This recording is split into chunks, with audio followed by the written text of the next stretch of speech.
Back at it again with another video. This time we're talking about the froggy brawler, Poliwrath. Did you know those swirls on the stomachs of Poliwag, Poliwhirl, and Poliwrath? Those things are actually their guts. Gross. Before we get into what Radical Red did to change Poliwrath, we first have to see what kind of Pokemon we're working with in the vanilla games. Well, not too much. None of its base stats reach above 100. Which means it's too weak to do much damage offensively, too frail defensively to be called a bulky water, and its speed is too mediocre to outspeed anything, but it's also too fast to be helped by Trick Room. Poliwrath can best be described as the jack of all trades, but very much the master of none. Poliwrath has two abilities, two options. First is Water Absorb, which is the ability to absorb water and heal from it, which is a decent ability, but it's situational at best, and Poliwrath, even if it gets healed, it's not like it's going to do much damage in return after being healed. Its second option is Swift Swim, which doubles its speed in rain. So it turns its mediocre speed to actual good speed, and also there's a 1.5 boost to all water moves because of the rain. This is probably Poliwrath's best condition to actually deal damage and to actually look like a sweeper. However, its best water moves are Liquidation and Waterfall.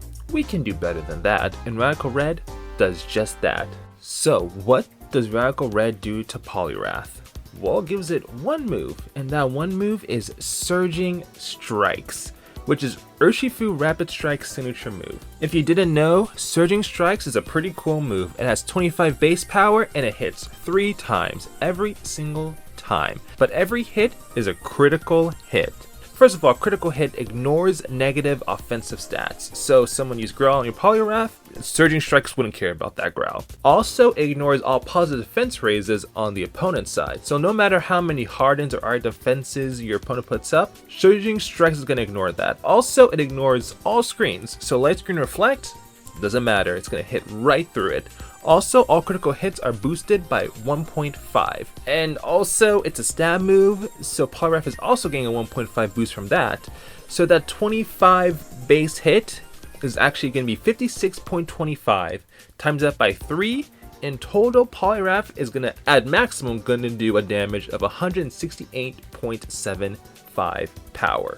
If you want to see your Poliwrath at its full force paired with its evolutionary brother Politoed or Pelipper, both get access to the hidden ability Drizzle, which activates rain upon switch in. This turns Poliwrath into something pretty speedy, and Surging Strikes gets another 1.5 boost, meaning that 25 power turns into 84 power, and times that by 3 means at maximum Poliwrath's going to do 253 boosted power damage. Alright, so what's the catch? This move sounds incredible. There is a bit of a catch. You see, you're able to get a Poliwrath pretty early on. You're able to catch a Poliwag in Route 25, evolve it into a Poliwhirl, and you get a Water Stone somewhere around that point. So you can evolve it and boom, you got your Poliwrath. And its stats are pretty incredible for that part of the game. So mid-game, pretty good. End-game, not very good at all. But the problem is, you get Surging Strikes during the end-game portion because you get it at level 66. At first it was level 44, so you get it around Erica's gym, but now you have to wait till level 66, which is around Blaine's gym. Which, you know, fire types, maybe it makes sense. But is it worth it to have a vanilla Poliwrath for most of the game? Poliwrath, compared to other Pokemon with Surging Strikes, is kind of the bottom of the barrel. Sure, there's Urshifu, but he's not really in this comparison because you get him so late game. But you do get a Floatzel pretty early on.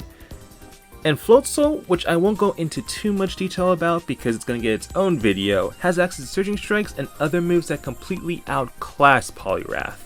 Sure, they don't have the Swift Swim ability, but they're also fast without the rain. Poliwrath's biggest downfall is that it needs the rain to be good. Without it, even with powerful moves like Surging Strikes and close combat, Poliwrath just can't compare to those late game Pokemon and bosses.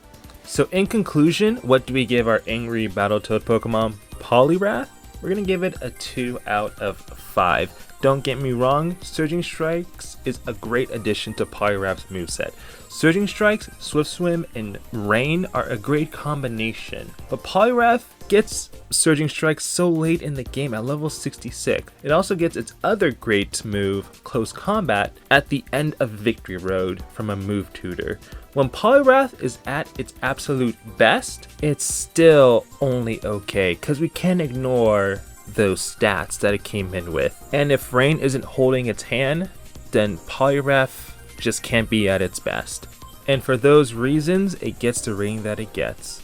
So, what did you guys think? Do you guys think I'm off my rocker? Do you think Poliwrath deserves a higher rating? A lower rating? Let me know in the comments below, and let me know which Pokemon you would like to see next. Until next time, I will catch you guys later.